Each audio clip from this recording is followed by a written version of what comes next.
तो ट्रंप के एक बयान पर ईरान को लेकर रूस ने अब बड़ी धमकी ट्रंप और अमेरिका को दे दी है। नमस्कार, मैं हूं नीलू। तो ईरान में हो रहे हिंसक विरोध प्रदर्शन को लेकर अमेरिका और रूस अब बिल्कुल आमने सामने आ गए हैं। देखिए, अब तक रूस बिल्कुल चुप बैठा हुआ था। कल ही हमने बात की कि पुतिन अब तक किसी तरह का कोई बयान नहीं दे रहे हैं, लेकिन अब ईरान को लेकर रूस की तरफ से बयान आ गया है। रूस ने मंगलवार को ईरान की अंदरूनी राजनीति में बाहरी दखल की निंदा की और भयानक नतीजों की चेतावनी दी है। इससे पहले अमेरिकी राष्ट्रपति डोनाल्ड ट्रंप ने प्रदर्शनकारियों से विरोध जारी रखने को कहा है। अब देखिए, ट्रंप का जो ये बयान है, ये इस वक्त सोशल मीडिया में छाया हुआ है कि किस तरह से ईरान में जो विरोध प्रदर्शन हो रहा है उसको लेकर ट्रंप हवा देने की कोशिश कर रहे हैं। यानी डोनाल्ड ट्रंप ने प्रदर्शनकारियों से विरोध जारी रखने को कहा है। ये बयान हम आपको बताएंगे, लेकिन उससे पहले आपको रूस का वो बयान बताते हैं जिसमें ट्रंप को चेतावनी दी गई है ईरान को लेकर। अब रूस का आपको बयान बताते हैं कि क्या बयान आया है। तो रॉयटर्स के अनुसार रूसी विदेश मंत्रालय ने बयान में कहा कि जो लोग जून 2025 में ईरान के खिलाफ किए गए हमले को दोहराने के बहाने के तौर पर बाहरी ताकतों से भड़काई गई अशांति का इस्तेमाल करने की योजना बना रहे हैं, उन्हें मिडिल ईस्ट की स्थिति और ग्लोबल इंटरनेशनल सिक्योरिटी के लिए ऐसे कामों के विनाशकारी नतीजों के बारे में पता होना चाहिए। और यह बयान तब आया जब ट्रंप ने ईरानी प्रदर्शनकारियों से संस्थानों पर कब्जा करने को कहा और कहा कि मदद आ रही है। ट्रुथ सोशल पर एक पोस्ट में ट्रंप ने मीगा भी लिखा है और ये जो शब्द है इसका इस्तेमाल भी किया है, जिसका मतलब होता है ईरान को फिर से महान बनाओ, और घोषणा की कि उन्होंने ईरानी अधिकारियों के साथ अपनी सभी मीटिंगों को रद्द कर दिया है।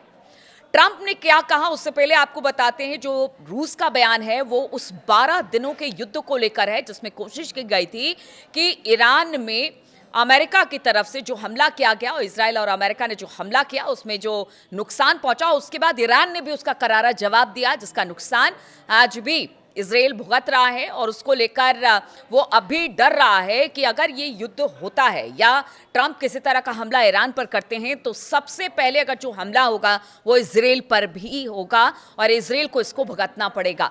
अब ट्रंप ने क्या कुछ कहा है, एग्जैक्ट आपको वो बयान बताते हैं। तो ट्रंप ने एक पोस्ट में कहा अपने सोशल मीडिया ट्रुथ पर, ईरानी देशभक्तों विरोध जारी रखो, अपनी संस्थाओं पर कब्जा करो, हत्यारों और दुर्व्यवहार करने वालों के नाम याद रखो, उन्होंने इसकी बड़ी कीमत चुकानी पड़ेगी। जब तक प्रदर्शनकारियों की बेमतलब हत्याएं बंद नहीं हो जाती, मैंने ईरानी अधिकारियों के साथ सभी मीटिंग रद्द कर दी है। मदद आ रही है मीगा, यानी make Iran great again. Reports के मुताबिक बिगड़ते आर्थिक हालात की वजह से शुरू हुए विरोध प्रदर्शन ईरान के सभी 31 प्रांतों में अब फैल गए हैं। रिपोर्ट्स की माने तो लगभग 2000 लोग से ज्यादा अब तक मारे जा चुके हैं, वहीं 10,700 से ज्यादा लोगों को गिरफ्तार किया जा चुका है। ऐसे में ट्रंप बार बार ये धमकी दे रहे हैं और अब तो एक तरह से उकसाने की बात वो करते हुए दिखाई दे रहे हैं अपने पोस्ट में। जिस तरह का बयान उन्होंने दिया है, रूस ने इनको चेता दिया है कि देखिए, अब आप दोबारा अगर हमला करते हैं तो उसके गंभीर परिणाम होंगे।